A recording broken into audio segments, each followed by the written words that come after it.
Leaders of 20 cities and counties have called on President Joe Biden to expedite promised student debt relief. They represent more than 1 million borrowers with about $50 billion in student loans. Biden's original proposal to forgive up to $20,000 per borrower was rejected by the U.S. Supreme Court. But the administration is now working on a new forgiveness plan under the Higher Education Act of 1965.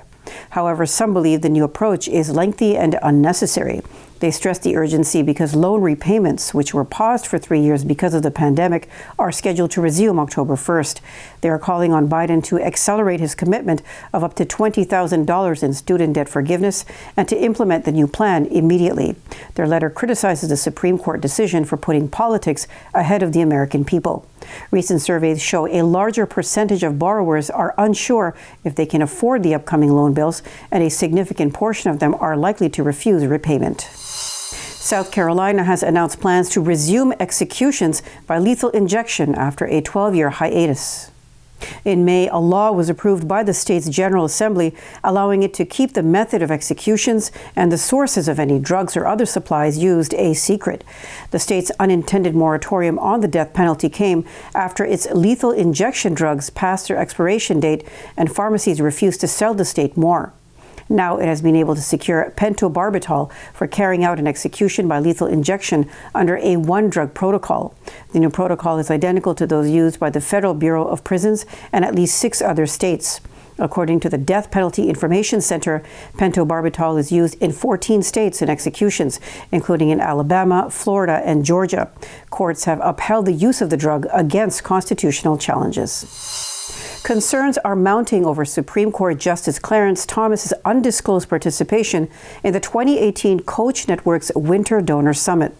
Investigative news outlet ProPublica reports that Justice Thomas arrived via a Gulfstream G200 jet for the event at Palm Springs International Airport. The Koch network has had cases presented before the Supreme Court. Justice Thomas's non-disclosure of his Palm Springs trip in his financial statement could breach federal regulations. The Koch network denies funding his flight. Connections between Thomas and the Koch brothers are long-standing, evident through consistent visits to the Bohemian Grove, an exclusive retreat in Northern California. Despite these associations, a Koch network representative clarified that Thomas was not part of any fundraising discussions. ProPublica reports spotlighted Thomas accepting undisclosed luxury travel benefits from influential figures, which could challenge the judiciary's code of conduct, emphasizing impartiality. Retired federal judge John E. Jones III found Thomas's actions bordering on unethical. Legal experts question Thomas's impartiality given his Koch network ties.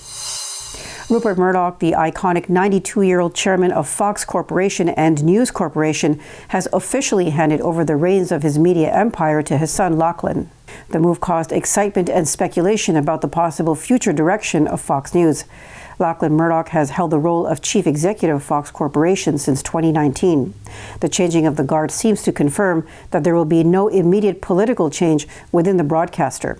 Brian Steller, a veteran media journalist, mentioned in his piece for The Atlantic that the conservative orientation of the Murdoch media empire is unlikely to change.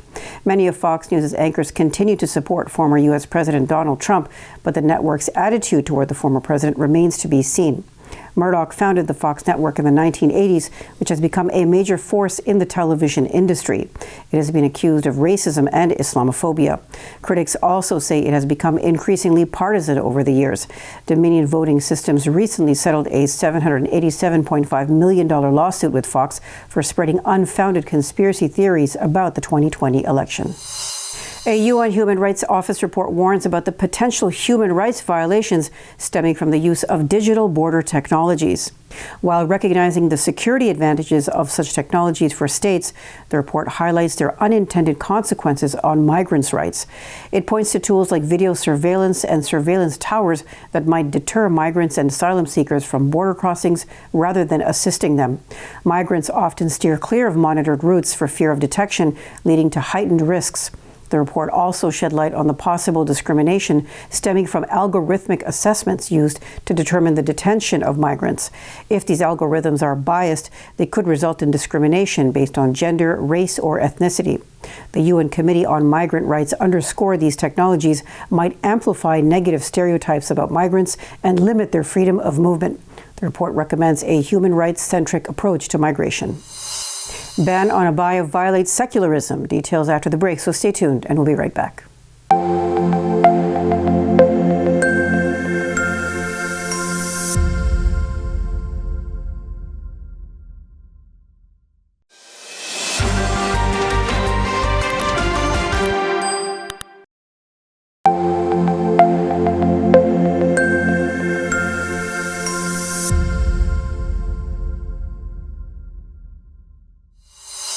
Welcome back.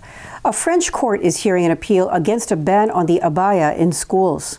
The abaya is a loose-fitting floor-length garment worn by some Muslim women and girls. It has been banned in French schools starting this school year. 3 unions of educational institutions in France are appealing the ban. Their lawyer, Clarence, argued that it violates the principle of secularism because the abaya is not a religious garment. She also cited secular historians, experts on Islamic culture, and religious authorities to support her claims. Gandhi also argued that the ban is Islamophobic and mainly directed against young women who are Muslims or perceived to be Muslims. She told Andalou News Agency that French Education Minister Gabriel Attal is positioning himself as a religious authority by determining whether a garment is religious. Defining Islamophobia has become controversial in the UK. In 2018, the All-Party Parliamentary Group on British Muslims, or APPG, proposed the UK's first working definition of Islamophobia. The group framed it as a racism-rooted phenomenon targeting expressions or perceived expressions of Muslimness. However, the UK's Conservative government in 2021 rejected this definition. It claimed that it blends race and religion, which impacts free speech, and associating criticism of Islamic doctrine with racism. About 1 in 7 local authorities in England have embraced the debated definition.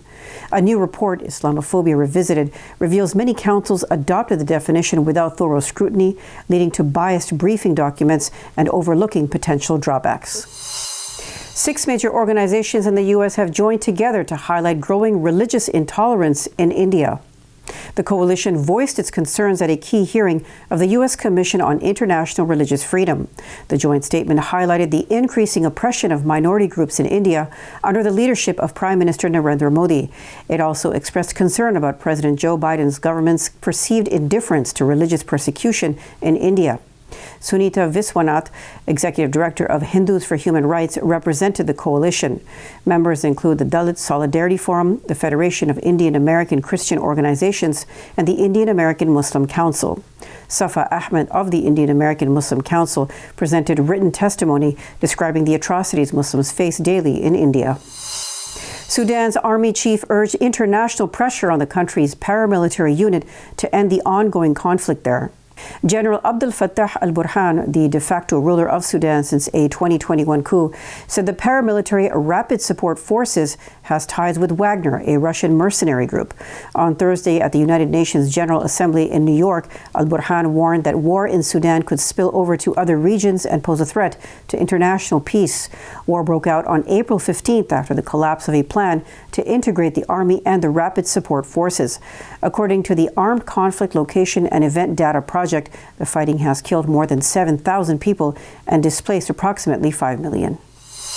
The European Union has announced it will release nearly $150 million in aid for education, healthcare, agriculture, and women's economic advancement in Afghanistan.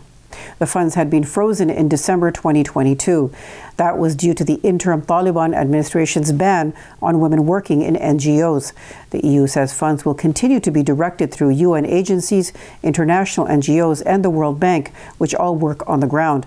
They say the support will strengthen women's economic empowerment. The EU's Commissioner for International Partnerships, Uta Urpilainen, says the support offers livelihood solutions for millions while not recognizing the Taliban administration.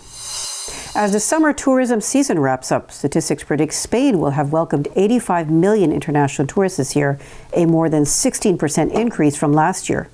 A significant number of these tourists hail from Muslim-majority countries like Turkey, the UAE, and Saudi Arabia. Spain's rich Islamic heritage, especially the legacy of Al-Andalus, is drawing Muslim tourists keen to explore this history.